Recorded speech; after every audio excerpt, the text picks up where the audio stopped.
Hola, hola, como dice Jaime Bailey cuando comienza sus programas de entrevistas. Bueno, yo he querido hacer una serie de videos, que este será el primero, acerca de lo que quisimos hacer en el segundo gobierno de Carlos Andrés Pérez y no nos dejaron. Lo que quisimos hacer y no nos dejaron. Antes de hablar de eso, ¿qué es esto? Un icono nuevo. La cámara de Windows está usando el micrófono. Ay, antes no aparecía ese icono. Se escondió. Espero que tenga voz el archivo que acabo de subir. Em,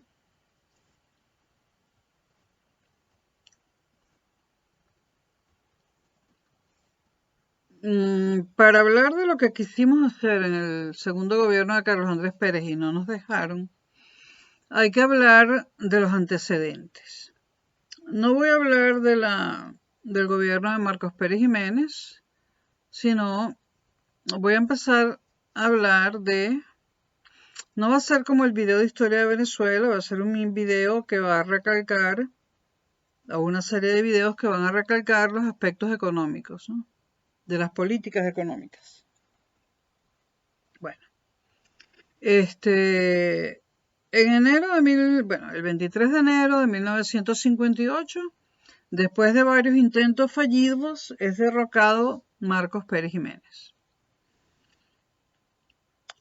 Por cierto, los bloques del 23 de enero los construyó Pérez Jiménez como viviendas sociales y tenían otro nombre, pero como ese día cayó Pérez Jiménez, la nueva democracia, bueno, cae Pérez Jiménez, hay una junta cívico-militar, me voy a saltar los aspectos políticos, ya he dicho, salvo alguna anécdota que me provoque contar, hay una junta cívico-militar, se convocan elecciones y las gana Rómulo Betancourt de Acción Democrática.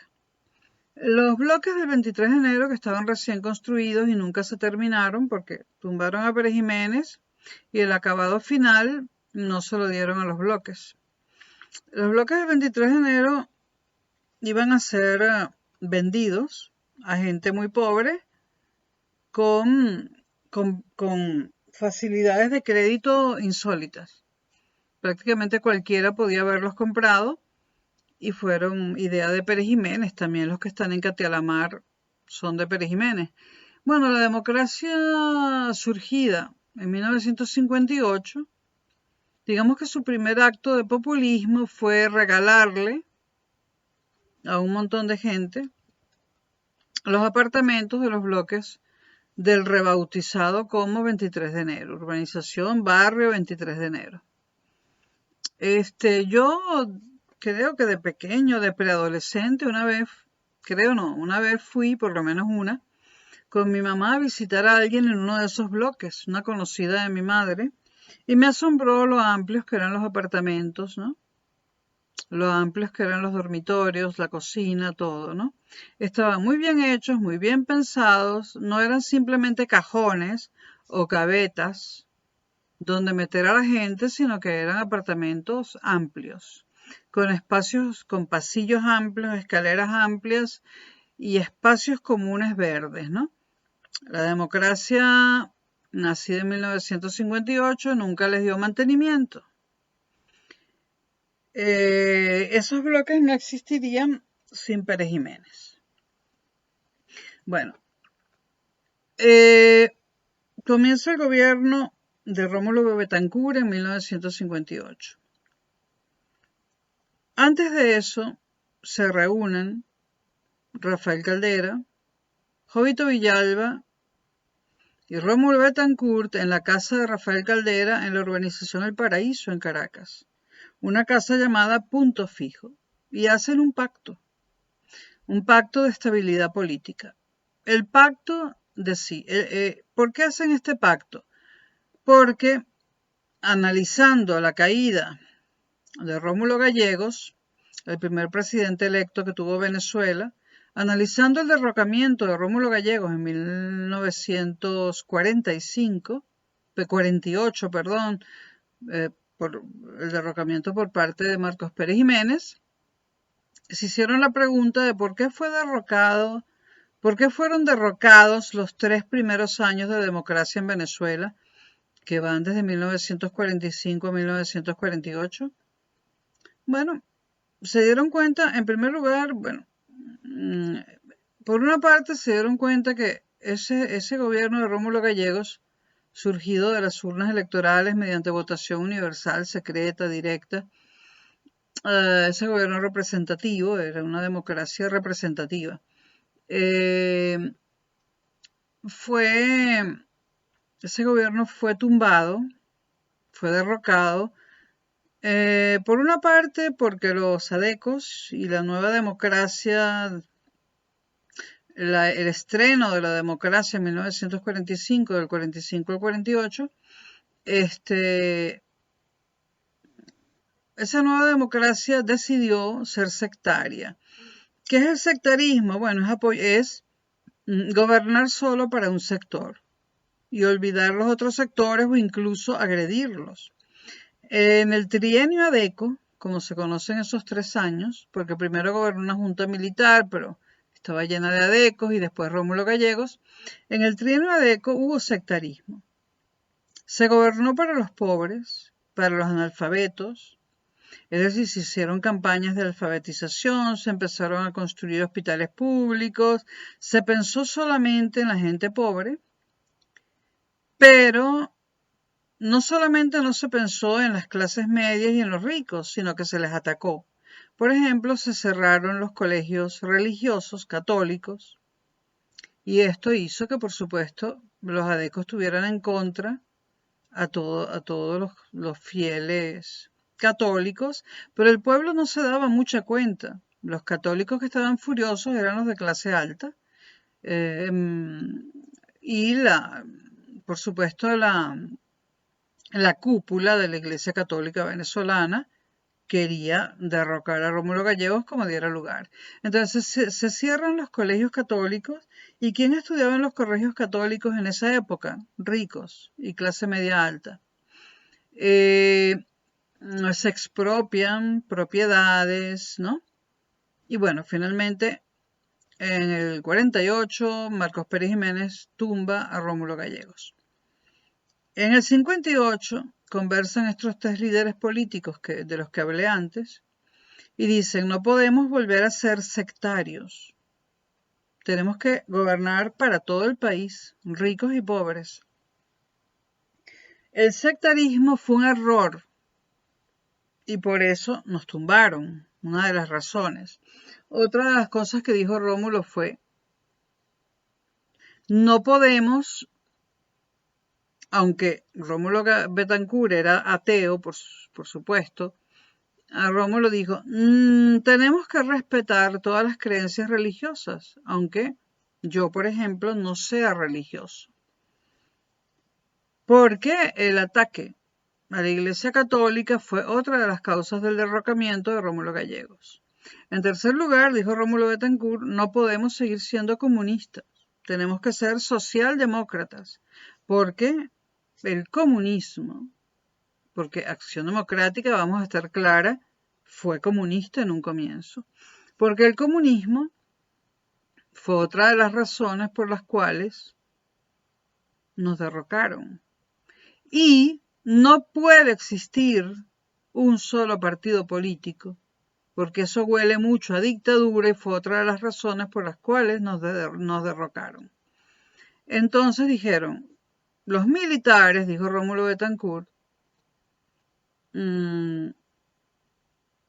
dijo, siempre los militares en los países latinoamericanos, los militares son muy aficionados, dijo Rómulo Betancourt, que los despreciaba enormemente, son muy aficionados a dar golpes de Estado y tomar el poder que corresponde a los civiles, ¿no? Para evitar esa tentación, vamos a hacer unas cuantas cosas. En primer lugar, y esto le molestaba mucho a Chávez, en primer lugar, cuando se enteró, porque en ese momento era un bebé, Rómulo Betancourt dijo, en primer lugar, a los militares les vamos a pagar bien, muy bien, y le vamos a dar facilidades para comprar automóviles, casas, para la educación de sus hijos, cualquier cosa. Militares bien pagados no dan golpes de Estado. En primer lugar, a los militares les vamos a pagar requete bien, dijo Rómulo Betancourt. Les vamos, y en segundo lugar, para evitar la tentación de un golpe militar acusándonos de que hay un solo partido, pues yo ayudé a Rafael Caldera, a fundar COPEI, y ahora Jovito va a fundar un partido parecido a Acción Democrática, pero que va a ser de él porque él no quiere seguir más con nosotros y yo lo respeto. Bueno, esas fueron parte de las conversaciones, ¿no? En casa de Rafael Caldera, en el Paraíso. Otra cosa que discutieron fue la siguiente. Rómulo Betancourt, que era realmente el que llevaba las ideas, dijo, tenemos que además protegernos los unos a los otros. En ese momento habían 4 o 5 partidos políticos, Acción Democrática, COPEI, el MEP, Movimiento Electoral del Pueblo, el Partido Comunista de Venezuela y algún otro partido más. Entonces Rómulo Betancourt dijo, si un gobierno de cualquiera de los partidos políticos que existen se ve en peligro por una asonada militar, automáticamente todos los demás partidos políticos tienen que acudir a respaldar ese gobierno que los militares quieren tumbar y hacerle frente a los militares. No podemos, en una situación en la que los militares nos quieran derrocar, no podemos, algunos de nosotros, tomar parte por los golpistas y otros por la República, no. Tenemos todos que tomar parte por la República.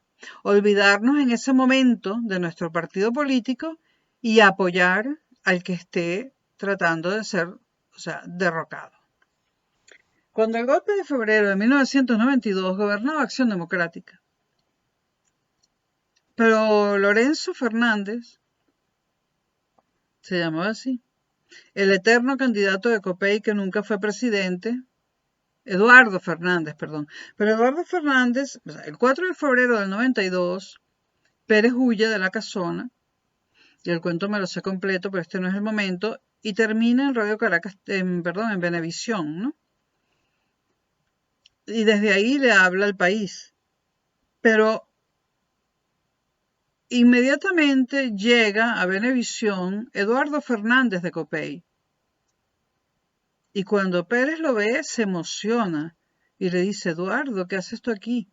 Y Eduardo Fernández le dice a Caldera, le dice a Carlos Andrés Pérez, yo no firmé el pacto de punto fijo, lo firmó Caldera, pero yo como copellano pertenezco al pacto de punto fijo y estoy cumpliendo con el pacto de punto fijo, que dice que si un partido político, un determinado presidente de cualquier partido político legal, sufre un atentado militar, un intento de golpe militar, todos los demás partidos políticos tienen que ir a socorrerlo. Y yo vengo en nombre de COPEI a apoyarte. En ese momento, yo admiré mucho a Eduardo Fernández. Luego se aparecieron 2 copellanos más. Uno era Osvaldo Álvarez Paz, que también corrió a apoyar a Acción Democrática, que era el partido que estaba en el poder, y otro copellano más que se me escapa. Es decir, estos 3 copellanos, más no Caldera, estos 3 copellanos cumplieron con el pacto de punto fijo. El pacto de punto fijo era, si yo estoy en peligro de ser tumbado y de que el poder lo tomen los militares, los salvajes militares, los demás partidos me tienen que apoyar.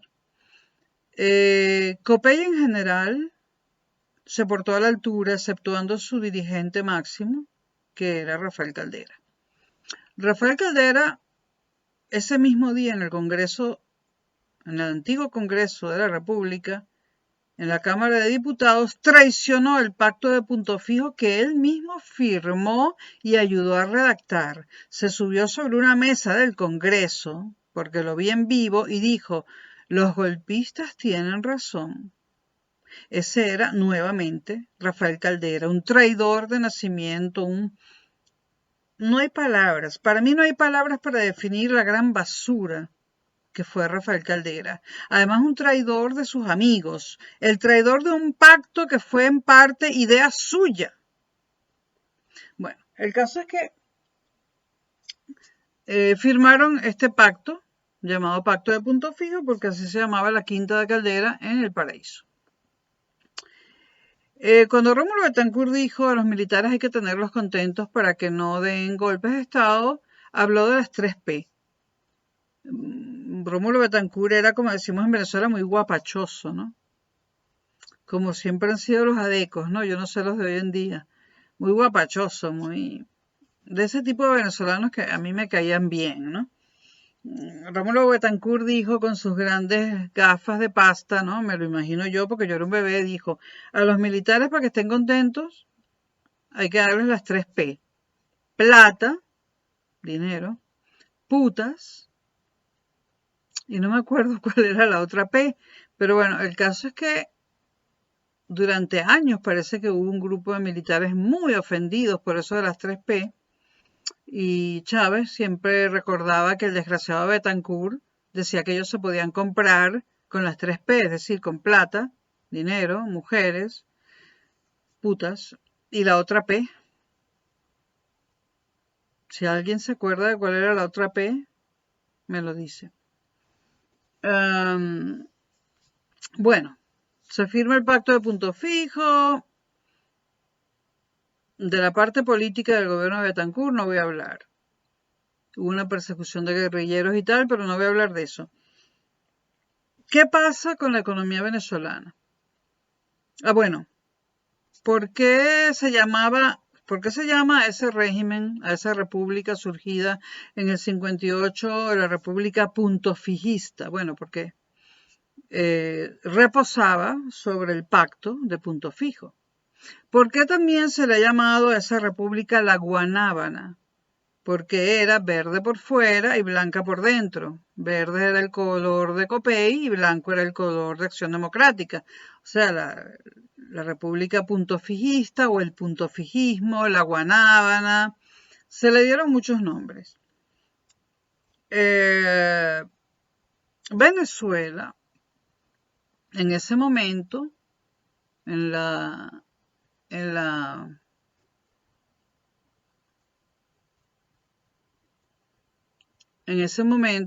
nueva democracia surgida en el 58, económicamente se vuelca hacia un capitalismo de Estado. ¿Qué es un capitalismo de Estado? Un capitalismo de Estado es aquel sistema económico donde el Estado es dueño de muchas empresas productivas y además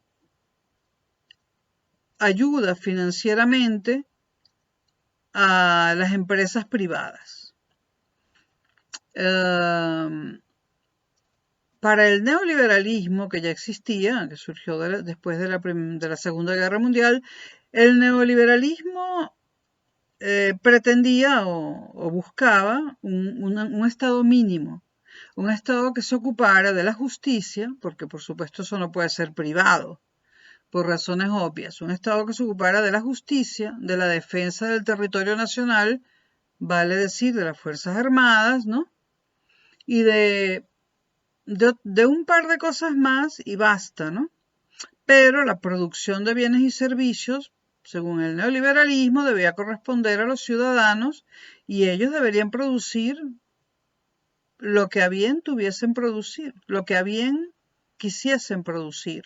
Nadie podía imponer, el Estado no podía imponer para la visión neoliberal qué cosas se podían producir, qué cosas no, ni cuánto producir de esto o de aquello. Y por supuesto el neoliberalismo condenaba o condena todo tipo de intervención del Estado en la economía. a no ser que se trate de coyunturas excepcionales como una guerra o algo así, un terremoto, ¿no? Entonces, Venezuela empieza a hacer dos cosas. Capitalismo de Estado, es decir, empieza a haber empresas del Estado, empresas que producen cosas. Y al mismo tiempo, a los empresarios les da subsidios y ayudas financieras. Entonces, ¿qué sucede en Venezuela? Bueno, los empresarios se acostumbran a no tener, bueno, y además se establecen dos políticas que fueron funestas y que las hubo en toda Latinoamérica y también en España, por cierto. La sustitución de importaciones y la promoción de exportaciones, las dos a la vez. ¿Qué significa sustitución de importaciones? No voy a comprar teléfonos. Vamos a tomar el ejemplo del teléfono. No voy a comprar aparatos telefónicos, estoy hablando de teléfonos fijos, no existen los móviles.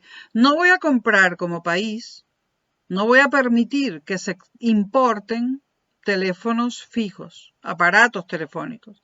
Voy a impulsar, o sea, voy a crear o a impulsar que ciudadanos privados crean una fábrica de teléfonos y que ese sea el producto, el teléfono que sale de esa fábrica, sea lo que compren los ciudadanos. Y eso se le llamó sustitución de importaciones.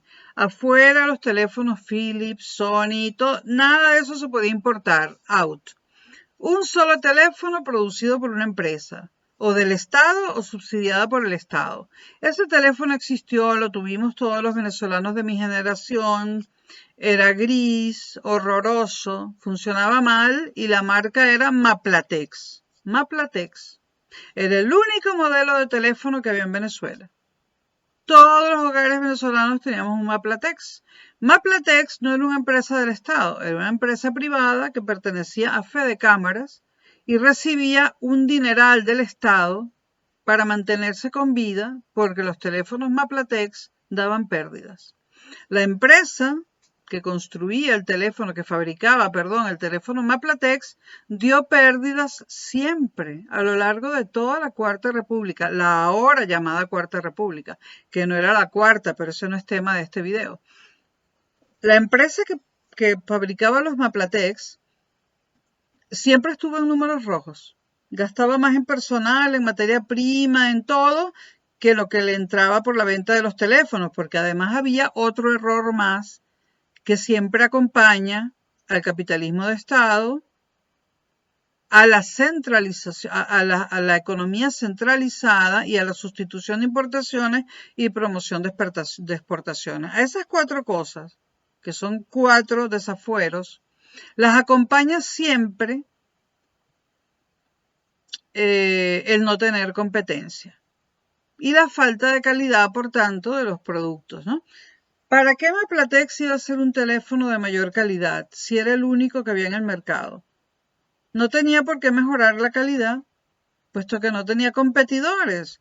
O comprabas Maplatex o no tenías aparato telefónico. Además, la CanTV, que era la única empresa de telefonía fija y que esa sí era pública totalmente, o sea, en manos del Estado. Esa ya no era que recibía subsidios del Estado. CanTV, Compañía Anónima de Teléfonos de Venezuela, era una empresa pública. Bueno, además CanTV tenía un convenio con Maplatex y cuando te instalaban una línea telefónica ya te traían el Maplatex y te lo ponían en la factura. Entonces, la falta de competencia nunca permite que los productos mejoren. Porque el que los vende dice, me estoy haciendo rico. Para colmo, mi empresa da pérdidas, pero el gobierno me da dinero. ¿Yo para qué me voy a preocupar por mejorar el teléfono? Entonces, ese es uno de los ejemplos. Maplatex pertenecía a Fede Cámaras. Digamos, Fede Cámaras era una agrupación de empresas y todas eran parásitos del Estado. Todas las empresas de Fede Cámaras eran parásitos del Estado. Y Maplatex era una de ellas. Había otro tipo de empresas que no eran parásitas del Estado y esas estaban agrupadas en Benancham. Por ejemplo, dos empresas de la familia Machado, de la familia de María Corina. Civenza, la primera siderúrgica que tuvo Venezuela, era privada, no recibía subsidios del Estado y, y durante mucho tiempo fue la que vendió vigas y todo tipo de cosas de esas.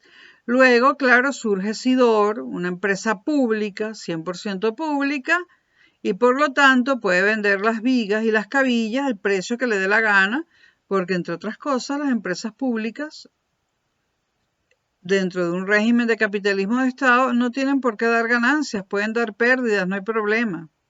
Entonces, la competencia de Sidor, que contaba con todo el dinero del petróleo para respaldarla, le tumba el mercado a Civenza.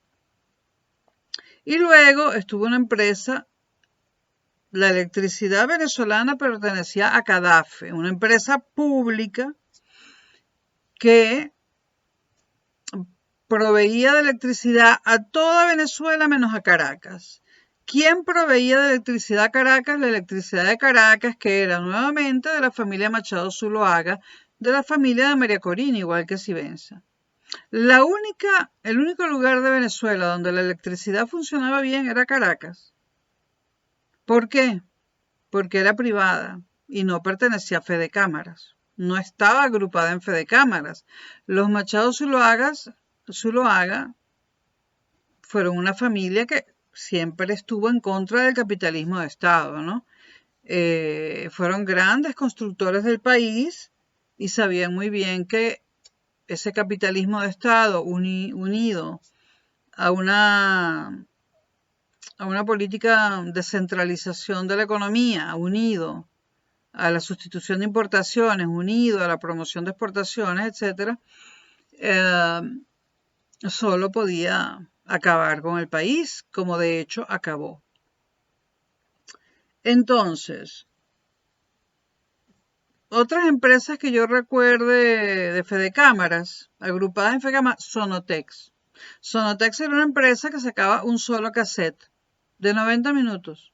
Tú lo ponías, se enrollaba toda la cinta, te destruía el equipo de sonido, eso no servía para nada. Íbamos todos a Margarita, que era zona franca, a comprar los cassettes vírgenes TDK, porque el Sonotex no servía. Y como no servía, nadie lo compraba, pero extrañamente esa empresa duró como 30 años en el mercado y producía unos cassettes que nadie compraba y que hasta dejaron de estar en las tiendas. Pero Sonotex seguía existiendo con empleados que cobraban, gastaba electricidad, tal. Entonces, ¿cómo una empresa que ya no produce nada sigue existiendo y pagándole a los empleados? Esto vamos a hablar de ello más adelante. Entonces, la promoción de exportaciones era más ambiciosa que la sustitución de importaciones. Era, no solo vamos a sustituir los teléfonos Philips, Sony, etcétera, por el Maplatex, sino que vamos a exportar el Maplatex. Ni les cuento cómo fracasó la política, la PE, la promoción de exportaciones. No exportamos nada, el petróleo es aparte. No logramos exportar nunca ningún producto manufacturado. ¿Por qué? Porque eran de ¿Quién iba a comprar esos productos que no era que eran de mala calidad, sino que no funcionaban? Y así hubo un montón de empresas públicas, ¿no?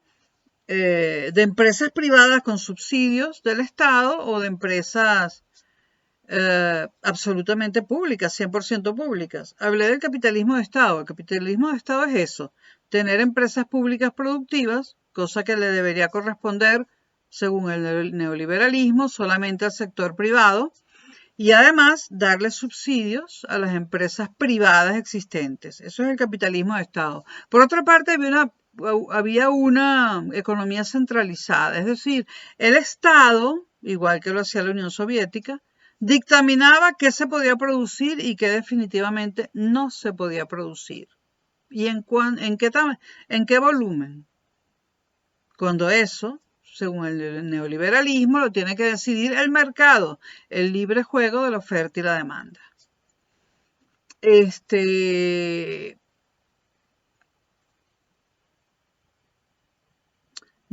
incluso estaba prohibida la importación de zapatos de goma, como decimos en Venezuela, de zapatillas deportivas, como dicen en España. Y entonces si tú querías unos Adidas, tenías que irte a comprarlos a la zona franca de Margarita. O alguien te los traía de Estados Unidos o de Europa, ¿no? Entonces, Venezuela llegó incluso a fabricar, a montar una empresa que se llamaba Didaven, o sea, Adidas venezolano, y hacer una imitación de los Adidas, ¿no? Yo nunca compré ninguno.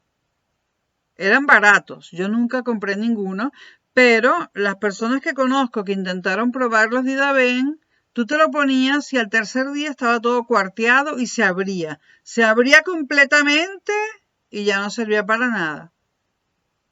Didaven. Y todos los productos que inventaban, todos terminaban en Ven, en la Ven de Venezuela. Una cosa espantosa. Ahora, la empresa petrolera la seguían manejando en el gobierno de Betancur. Estamos todavía con Betancur. La seguían manejando los gringos, que fue a quienes, o sea, que la manejaban desde la época de Gómez. La empresa petrolera la siguieron manejando los ricos, que la manejaban, los ricos no, los gringos, que la manejaban desde la época de Gómez, mediante franquicias, ¿no? Pero nos reportaban un buen dinero. Es verdad que salía dinero del país que se lo ganaban los gringos y otras empresas europeas que estaban allí operando, pero nos dejaban unas regalías que era un dineral, ¿no?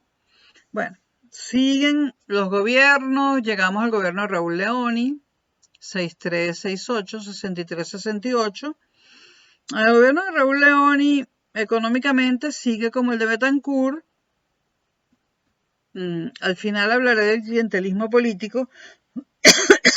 El gobierno de Raúl Leoni sigue como el de Betancourt, pero no hay tantos asesinatos políticos o no hay ninguno, porque en el gobierno pero dije que no iba a hablar de política, en el gobierno de Betancourt sí hubo algunos asesinatos políticos de gente, de comunistas. El Raúl Leoni se convirtió en el ídolo de los ricos y de la clase media alta. Fue la primera vez que los ricos en Venezuela empezaron a ver con menos antipatía a Acción Democrática. Toda la gente que yo conozco de mi edad, y de mi edad no, mucho mayor que yo y que casi todos están muertos, me contaron, porque bueno, a través del conocimiento, a través de lo que le dicen a uno los padres, los abuelos y todos los adultos que te rodean a lo largo de tu niñez, adolescencia, etcétera, se aprende mucho y eso no está en los libros, ¿no? Y uno en ese momento dice, ay, qué ladilla, mamá, no me hables de política, no me interesa.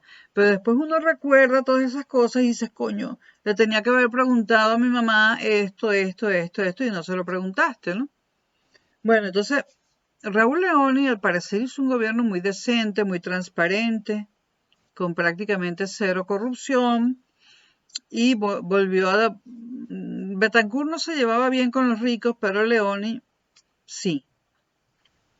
Y los ricos lo tildaron de caballero. Después de Leoni vino Rafael Caldera, que hice 2 videos sobre él. Rafael Caldera mantuvo la política económica centralizada, el capitalismo de Estado, la sustitución de importaciones y la promoción de exportaciones.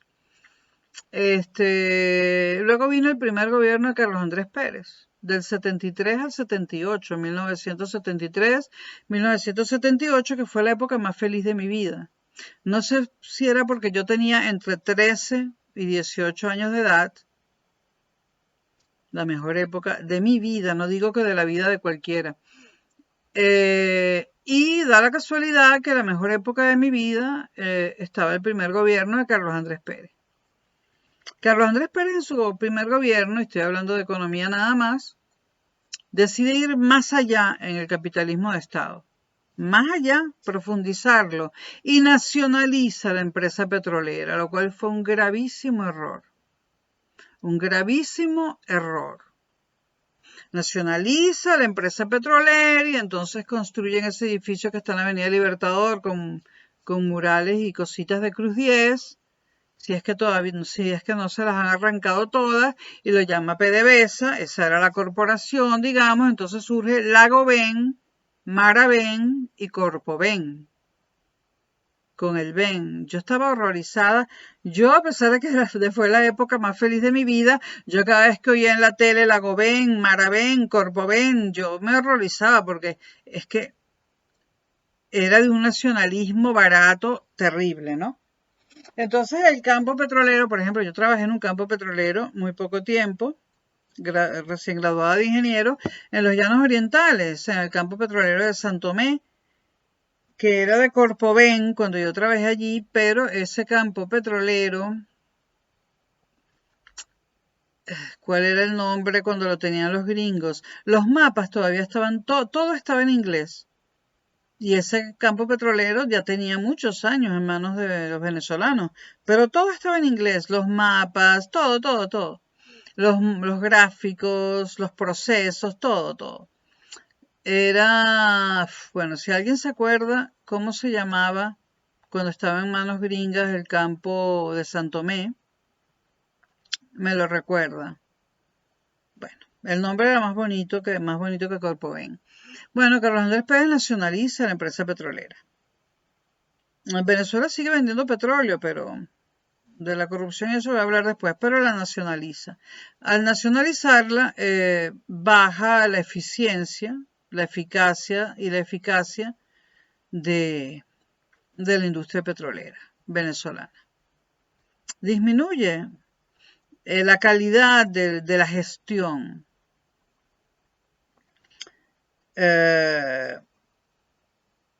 Luego viene Lucinchi. No, luego viene Luis Herrera Campins, que continúa con el capitalismo de Estado. Yo me acuerdo, una de las cosas más terribles era que en esa época de la adolescencia yo me volví muy aficionada a los 15, 16 y 17 años. Yo escuchaba puro rock, sobre todo el rock sinfónico, ¿no? Sobre todo rock sinfónico. Mis gustos musicales han variado muchísimo a lo largo de mi vida. He pasado por todo menos por, ya saben, menos por qué, ¿no? Bueno, menos por el rap y digamos que he tolerado 2 o 3 canciones de salsa. Por ejemplo, había amigos míos del colegio que se compraban un disco de Elton John en Inglaterra, pero yo me lo compraba en Caracas en Don Disco. Y es que la calidad de la grabación, la calidad del disco era inferior. Era terrible. ¿Por qué? Porque los discos se compraban los derechos y también se producían en Venezuela los acetatos. Y por supuesto la carátula, aunque era la misma carátula, el mismo motivo, los colores no se veían tan bien como en el que se vende en Estados Unidos o en Inglaterra. Si el de Inglaterra traía dentro la letra de las canciones, pues el venezolano no. Si traía algún afiche adentro, el que vendían en el exterior, pues el de Venezuela no. Y así, ¿no? Es decir, producíamos con una calidad mala. Aunque había cosas que producíamos bien, como el café, y había muchas marcas de café, y como teníamos uno de los mejores cafés del mundo, ahora, no tenía sentido sustituir la importación de café porque la gente prefería el venezolano, ¿no? Eh, o sea, de todos modos no se podía importar café de otros países, salvo el instantáneo de Nescafé, porque en Venezuela nadie fabricaba café instantáneo. Eh, Hubo cosas dramáticas en esas épocas, ¿no? Por ejemplo, las pantaletas o bragas, ¿no? Si eras mujer en esa época, Venezuela nunca produjo ropa interior, salvo las camisetas estas blancas que después pasaron a ser de todos los colores. ¿Cómo se llamaban estas camisetas blancas que sí tenían buena calidad, de algodón 100% y que eran muy baratas? Bueno, pero Venezuela nunca produjo, por lo menos de mujer, nunca produjo ropa interior, entonces teníamos tres posibilidades. O nos íbamos a Cúcuta a comprar pantaletas o bragas, las mujeres, eh, o nos íbamos a Cúcuta, Colombia, que Colombia siempre ha tenido una buena industria textil y cada vez es mejor, o las comprábamos en Estados Unidos o en Europa. Yo norteamericanas no tuve, las tenía europeas porque me las traían me las traían de España todos los años. Más o menos todos los septiembres yo venía, o sea, iba a Caracas alguien de España de regreso y me llevaba el lote de pantaletas y bragas que yo necesitaba. Pero ya en mi vida más adulta tuve que ir muchas veces a Colombia a comprar ropa interior. Entonces, un país, yo creo que es el único país del mundo que no produce sus propias pantaletas o bragas. Es triste, ¿no? Es triste, porque seguimos sin producirlas, ¿no?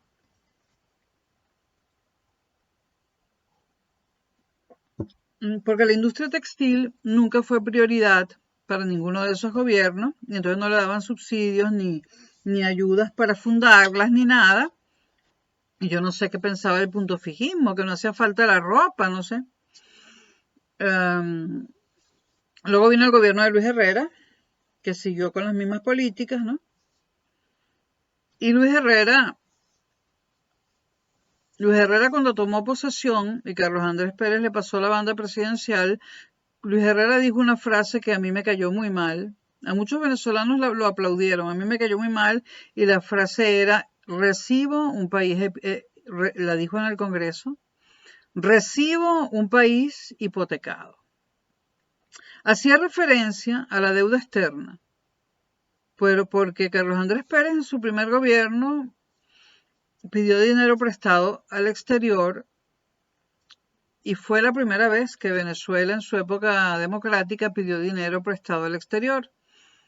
Y al parecer, Carlos Andrés Pérez, cuando terminó su gobierno, dejó una deuda externa más o menos grande, ¿no? Las cifras de esa deuda externa depende de a quién se las preguntes. Si se las preguntas a Acción Democrática te darán una frase y si se las preguntas a Primero Justicia te dará si se las preguntas a Acción Democrática te darán un monto y si se lo preguntas a Primero Justicia te dará un monto mucho mayor. Realmente se ocultó bastante cuál era el monto de, de esa deuda externa. También había deudas internas con proveedores, con empleados públicos, muchas deudas externas. Acuérdenme que tengo que hacer un video aparte para no mezclar todo y que no sea tan largo sobre el clientelismo político y las personas en nómina que no hacían nada y que ni siquiera iban al sitio de trabajo. Bueno, viene el gobierno de Luis Herrera que se caracterizó por la presencia del búfalo. El búfalo era el ministro de Relaciones, el ministro de Economía, el ministro de Fomento. No, el búfalo era, perdón, lo llamaban el búfalo, ahora no recuerdo su nombre, el búfalo era el presidente del Banco Central de Venezuela y el ministro de Hacienda era Manuel Quijada. Y sobre eso tengo información de primera mano porque yo estaba en la Universidad Simón Bolívar y yo era amante de Reinaldo Quijada, el hijo de Manuel Quijada, ministro de Hacienda en ese momento. Y a través de Reinaldo, que era un bocón, me enteré de un montón de cosas. Y me enteré de que existía un movimiento cívico-militar que quería acabar con la democracia venezolana. Y en ese movimiento, me decía Reinaldo, estaba metido buena parte de Copey, estaba metido su papá, ministro de Hacienda de Luis Herrera, estaba metido Caldera, estaba metido el coronel Peña, el papá de Eugenio, una amiga del colegio. Y bueno, Reinaldo me contaba todas estas cosas y yo no le creía, no le creí. Era más o menos el año 1982 y lo que yo quería de Reinaldo era sexo. Y salir a comer, ir a la playa. Yo cuando se ponía con lo de yo también yo voy a ser revolucionario, mi papá está metido en un complot para tumbar esta democracia podrida y tal. Yo no le hacía ni el menor caso. Yo decía, pero si ya se está acostando conmigo, ¿para qué tiene que tratar de impresionarme con semejante cosa? Yo no lo creí. Era el año 1982. No lo creí. Ni se lo comenté a nadie porque no lo creí. Y me lo decía todos los días y yo no lo creí. Y me lo decía en el carro, comiendo, en la cama y yo no lo creí. Es increíble que no lo haya creído, pero yo tenía 22 años o 21 y el tema no me interesaba. Y no lo creí. Por supuesto que en el año 92, en el segundo golpe, el de 27 de noviembre, veo por televisión, una vez controlado el golpe, que se llevan preso a Manuel Quijada, a Yare. Y digo, coño de la madre. Reinaldo no estaba hablando paja. De haber yo sabido que eso era cierto, lo hubiese comunicado a las autoridades pertinentes. Hubiese hecho algo, pero yo pensaba que era fantasías de Reinaldo, que por cierto, en las últimas elecciones me dio risa porque Eduardo Lácatos, que está en mi Facebook, puso, hay un candidato que es un tipo que nadie conoce en estas elecciones, las últimas que hubo en Venezuela, las últimas presidenciales, un tal Reinaldo Quijada. Pues ese Reinaldo Quijada está horroroso, ¿eh? No era tan feo cuando estaba conmigo. Entonces, él creó en 1989 un partido llamado UPP, Unión Patriótica Popular o qué sé yo. Lo creó a raíz de los saqueos, ¿no? Y él cree que lo conoce todo el mundo y de hecho sí, fue candidato presidencial en las últimas elecciones que ganó Maduro, ¿no? Donde estaba también de candidato el señor Falcón, ¿no? Maduro y no me acuerdo quién más porque la oposición no chavista se retiró. Reinaldo, por lo que pude ver, se clasifica a sí mismo de chavista, más no de madurista. Ya en algún momento hablaré de Reinaldo, yo sé que él no ve mis videos. Pero bueno, yo conocí a Reinaldo además en un curso de poesía, en un curso sobre poesía. Y el curso se llamaba La poesía de Rimbaud. Y bueno, tuvimos un amantazgo que duró como 2 años. Y eso sí, en algunos momentos, cuando él insistía en hablar de los militares y la rebelión, a veces yo le decía, oye, mira, no quiero hablar más si no me hablas de militares porque los odio, ¿no? Los detesto. Y sí hubo roces, porque él me decía, respétalos.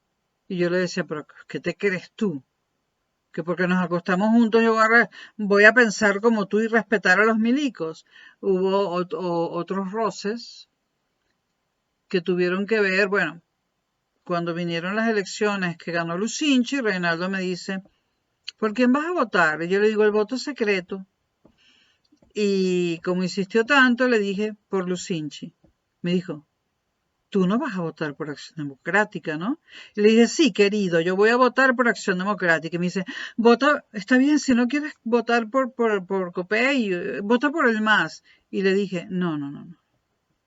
Le dije, yo estoy entre el MAS y Acción Democrática, pero te aseguro que como no me gustan los riesgos, lo más posible es que vote por Acción Democrática. Y me dice, pero, pero no te gustó el gobierno de Luis Herrera. Y le dije, pero ¿cómo me va a gustar si devaluó el Bolívar por primera vez en 400.000 años?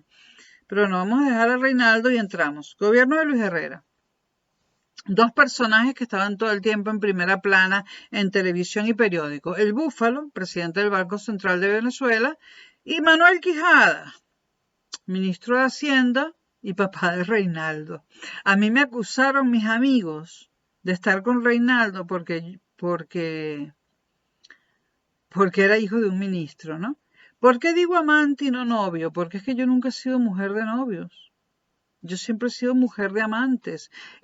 A mí me da risa en España cuando mujeres de 60 años dicen, voy con mi novio al cine, que tiene 70, ¿no?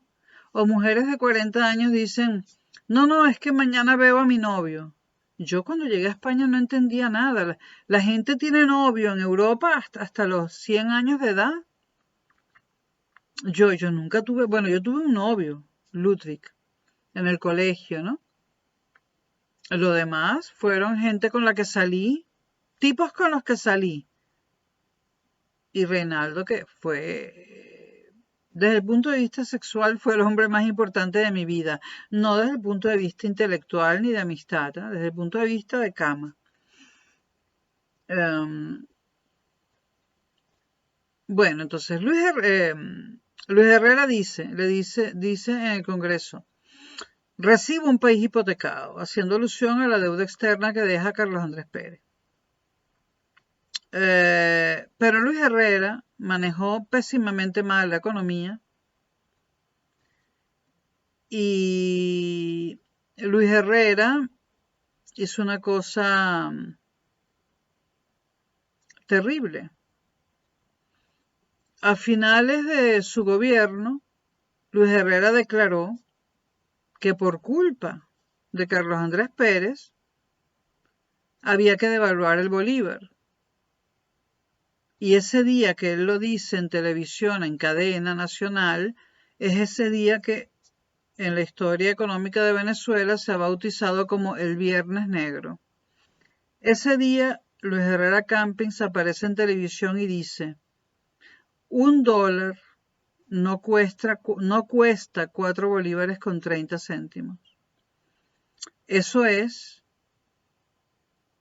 una paridad que no tiene nada que ver con la realidad y que la hemos mantenido y la hemos tratado de mantener y hemos tratado de recuperarnos. Pero, dice Luis Herrera, siempre echándole la culpa a Carlos Andrés, pero es que del gobierno anterior heredamos una situación tan terrible que ya el bolívar no vale casi nada, o sea, vale menos, y a partir de hoy ya un bolívar no va a valer 4,30, ya $1 no va a valer 4,30 bolívares, sino 7,50. 7,50 bolívares por dólar, que era casi el doble. 4,30, bueno, casi. 7,50 bolívares por dólar. Mucha gente había tenido información privilegiada porque Luis Herrera les había dicho voy a devaluar el bolívar y habían sacado los dólares del país y cuando los volvieron a entrar tenían el doble del dinero. Si tú antes de ese día habías sacado del país tu dinero en dólares a Estados Unidos, cuando lo regresabas al país lo tenías multiplicado por 7,50 dividido por 4,30. Es decir, mucha gente se hizo rica con el Viernes Negro y con las sucesivas devaluaciones que hubo después. Entonces, Luis Herrera creó el Viernes Negro, bueno, le dio al dólar la paridad de 7,50 bolívares por dólar, pero creó un dólar preferencial para que los industriales, no sé cuáles, porque ya no quedaba ninguno, compraran los repuestos e insumos necesarios para sus fábricas. Y ese dólar preferencial seguía siendo a 4,30. Y para administrar la venta de los dólares preferenciales, creó una institución llamada Recadi, la precursora de Cadivi. Cadivi, inventada por Chávez, fue una copia de Recadi. Bueno, el caso es que Recadi terminó dándole dólares preferenciales por ejemplo, a mi amiga María Cecilia, a la mamá de María Cecilia, para viajar a Europa y gastárselos en Europa, porque resulta ser que el Búfalo, el presidente del Banco Central de Venezuela, iba a Camurí Grande, al mismo club que iba María Cecilia y su mamá. Entonces María Cecilia me decía, ay, mi mamá estuvo todo el día persiguiendo por la playa el búfalo. al presidente del Banco Central, hasta que el tipo le prometió que nos va a dar, qué sé yo, $4.000 preferenciales. Es decir, que ese dólar preferencial, que era para repuestos de maquinaria de producción, que era para insumos médicos, se le empezó a dar a todos los amigos de los ministros, de los presidentes, etcétera, etcétera, ¿no? Ahora, allí se enriqueció muchísima gente sin mover un dedo, solamente moviendo capitales. Esto lo hereda Lucinchi. Lucinchi se ha hablado muy mal de su gobierno, se ha dicho que es el peor de la democracia, pero es que Lucinchi hereda un gobierno con un recadi, con un dólar a 7.50 y otro a 4.30, que era el preferencial.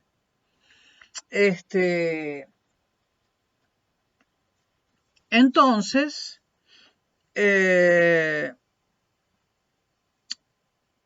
la corrupción sigue. El dólar preferencial se le sigue dando a los amiguetes y hay empresarios que de verdad necesitan un repuesto, pero como nadie los conoce y no tenían palanca, pues no conseguían el dólar preferencial y quebraba su empresa porque no podían comprar el repuesto. Ahora, una de las primeras medidas de Lucinchi fue convertir ese dólar de 7.50 a 14. O sea, pasó de 4.30 a 7.50 y luego el dólar pasó a costar 14, o sea, un dólar pasó a costar 14 bolívares, la segunda devaluación, ¿no? ¿Cómo se tomó la decisión de los 14 bolívares? Eso lo pregunté yo una vez en el IESA y un profesor me dijo, ¿de verdad usted no lo sabe? Y dije, no, yo no sé. Lo que yo quiero saber es cómo llegan al número 14. ¿Bajo qué cálculos hicieron para que de 7.50 pase a 14? Y me dice el profesor, usted no lo va a creer. Pero la cosa fue así. Se reunieron los ministros y dijeron, bueno, ya el dólar no vale, ya un dólar no vale 150 bolívares. Vale más bolívares porque el bolívar se ha devaluado. ¿Cuánto le ponemos al dólar? ¿Cuántos bolívares va a costar un dólar?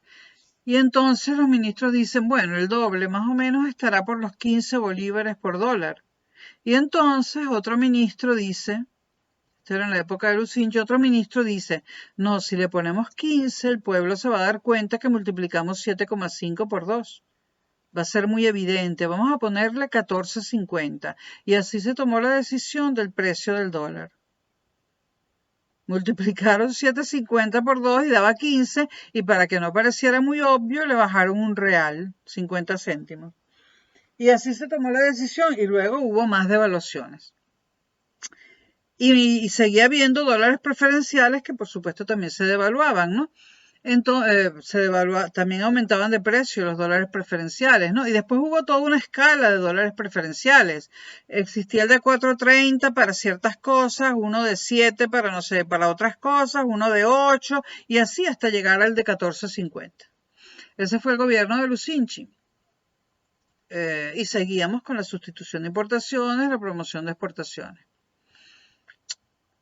Se acaba el gobierno de Lucinchi. Bueno, hubo mucha corrupción en Recadi, que fue la antecesora de Cadivi.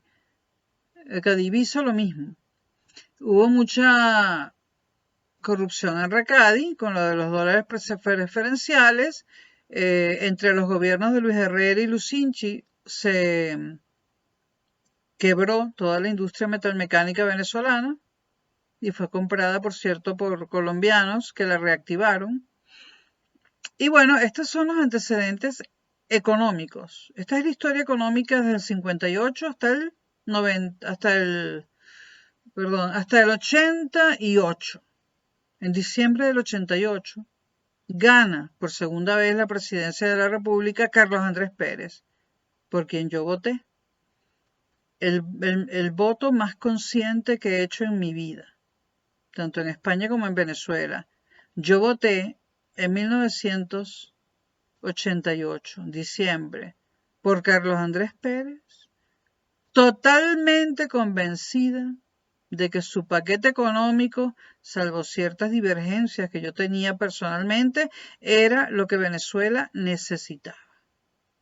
Y que no había otro camino sino cambiar radicalmente la economía del país.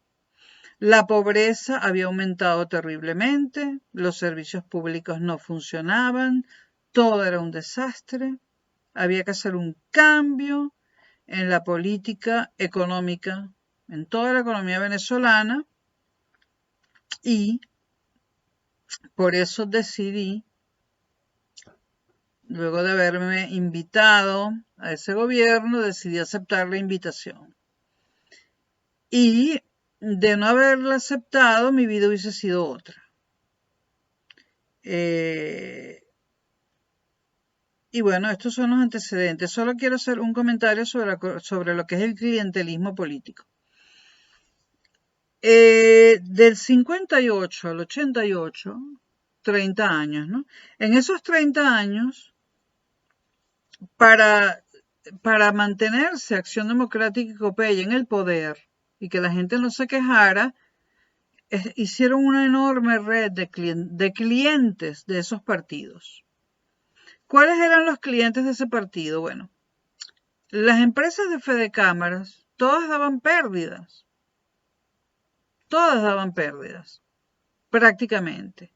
Pero el gobierno le decía a los empresarios de Fedecámaras, que de empresarios no tenían nada, eran toda una pila de ladrones, que le dieran empleo y le mandaban una lista de gente. Mira, toda esta gente dale empleo, métela en la nómina, nosotros te vamos a pagar eso. O sea, el gobierno les decía a las empresas de Fedecámaras, tú metes estas 100 personas en la nómina, tú estas 1000, tú estas 2000, ¿no? Nosotros vamos a pagar esos sueldos, te vamos a dar un subsidio para pagar esos sueldos, pero esta gente está desempleada y necesitamos que tenga empleo para que esté contenta y no vaya a dejar de votar por la Copey. Luego, eso en las empresas privadas subsidiadas por el gobierno. Luego en las empresas que eran del gobierno, incluyendo las instituciones como los ministerios, universidades, ¿no? Gran, etcétera, allí los adecos y copellanos metieron un montón de gente en las nóminas. Entonces, en Venezuela, las nóminas del sector público estaban por lo menos recargadas 10 veces. Es decir, había 10 empleados para cuando se necesitaba uno solo. Más o menos. 10 empleados cuando se necesitaba uno solo. Otra cosilla, ¿esos empleados iban todos al trabajo? No, porque no habría dónde meterlos, no podían ir todos al ministerio, no cabían. Entonces, la mitad de esos empleados tenían un escritorio con una silla donde no hacían nada y la otra mitad se le decían, no, te vamos a pagar 15 y último, pero no te muevas de tu casa porque ya no hay espacio para más escritorios en los ministerios, ni en el CELAR, ni en la Biblioteca Nacional, ni en el Ministerio de Educación, ni en CADAFE, ni en ninguna parte, ni en el GURI, es que ya no tenemos más, no vayas a estorbar. Entonces, ese es el clientelismo, esos eran los clientes de Acción Democrática y Copey. También había clientes que eran los que le vendían cosas, por ejemplo, una empresa pública quería válvulas y había una empresa de válvulas que se las vendía, y le vendía de más. Y el gobierno no le importaba pagarle 100 válvulas, aunque necesitara solo 50, porque quería tener a ese empresario contento también, con tal de que siguieran votando por Copey. Todo para evitar lo que finalmente sucedió, pero no sucedió por eso. Sucedió porque quisimos eliminar eso. Quisimos eliminar el clientelismo político, quisimos eliminar esa corrupción y nos eliminaron a nosotros. Y esa es la historia. Y lo que falta por contar. Por otra parte, ya dije más o menos cuántos eran, y para mí que no es de 10 a 1, sino de 20 a 1. Por ejemplo, la Universidad Simón Bolívar, la Universidad de la Excelencia, en los profesores, porque el personal administrativo eran todos adecos militantes del partido. Entonces, la última, cuando yo me vine a España, yo pedí unas notas certificadas nuevas y me aparecieron puras asignaturas de ingeniería eléctrica. Y yo le digo a la Coordinación de Ingeniería de Materiales, ¿no? ¿Pero qué coño es esto? Yo le digo a DACE, Departamento de no sé qué, de Control de Estudios, de Admisión y Control de Estudios. Yo le digo a DACE, yo me gradué aquí hace un montón de años de Ingeniero de Materiales. Aquí dice fulana de tal, ingeniero de materiales, y yo las materias que estoy viendo no las cursé. Yo estoy viendo puras asignaturas aquí de ingeniería eléctrica. ¿Qué es esto? Y Dace me dijo, son sus notas en la Universidad Simón Bolívar. Yo le digo, pero ¿cómo van a ser mis notas si estas no son las asignaturas que yo cursé? Porque yo no soy ingeniero eléctrico, soy ingeniero de materiales. Yo ni sé de qué tratan esas asignaturas. A eso es lo que está en la computadora. ¿Por qué suceden esas cosas en la Universidad Simón Bolívar? Porque se escogió muy bien a los profesores, pero el clientelismo político obligaba a darle los cargos administrativos a los adecos. Metieron a puros adecos sin carrera, sin saber nada de nada, y a los que metieron en el departamento de computación hicieron eso. Entonces yo tengo un problema con mis notas certificadas. Bueno, yo todavía tengo la copia de cuando me gradué, que está ya desteñida y ni se ve, y que es la única que tiene las asignaturas originales. Pero eso es lo que me da la Simón si yo pido las notas. Entonces, es el colmo. Luego, otra cosa importante, ¿quiénes eran los que estaban en nómina sin trabajar? Y no solamente había gente en nómina. Hubo muchas otras formas de clientelismo político. Pero es que si me pongo a hablar aquí del clientelismo político, no termino nunca. ¿Quiénes eran esas personas? Eso yo lo supe cuando trabajé para el gobierno de Pérez, porque yo empecé a circular por los ministerios, por todas partes, y esas personas eran sobre todo personas de los ranchos. Es decir, los clientes de Acción Democrática y COPEI eran gente que vivía en los ranchos de Venezuela, en los ranchos de Caracas, en la Cota 905, en el 23 de enero, en Petare, en Guatire, en Guarenas, y gente de la clase media baja. En ese momento yo supe que la corrupción venezolana era como una pirámide. En la base estaba todo el pueblo venezolano. Por lo tanto, la mayor cantidad de los corruptos eran el pueblo venezolano. Por eso me dio tanta rabia, me dieron tanta rabia los golpes de Estado de Chávez, porque lo que había hecho la democracia puntofijista, que nunca debió haberlo hecho, era regalarle dinero a todos los pobres. ¿Por qué creen que los ranchos tenían parabólicas y la gente de los ranchos viajaba a Miami? En esas nóminas, señores, estoy moviendo el computador, sí, porque estoy arrecha, estaba toda la gente supuestamente pobre del país. Porque los venezolanos pobres, supuestamente esos que votaron por Chávez, fueron también los beneficiados por la Cuarta República. Y después beneficiados por la Quinta. Entonces dejen de hablar de los corruptos de clase alta. Los corruptos, a mí me cae muy mal Carolina Herrera, pero evidentemente ella nunca formó parte de la corrupción venezolana. Me puede caer muy mal, pero ella no fue cliente política ni de COPEI ni de AD, por decir algo. Entonces, esa cosa contra los ricos que hay en Venezuela, pero si los ladrones fueron siempre los pobres. Lo que pasa es que yo no lo sabía. ¿Y por qué yo no lo sabía? Porque yo soy venezolana en primera generación, hija de europeos nacida en Venezuela.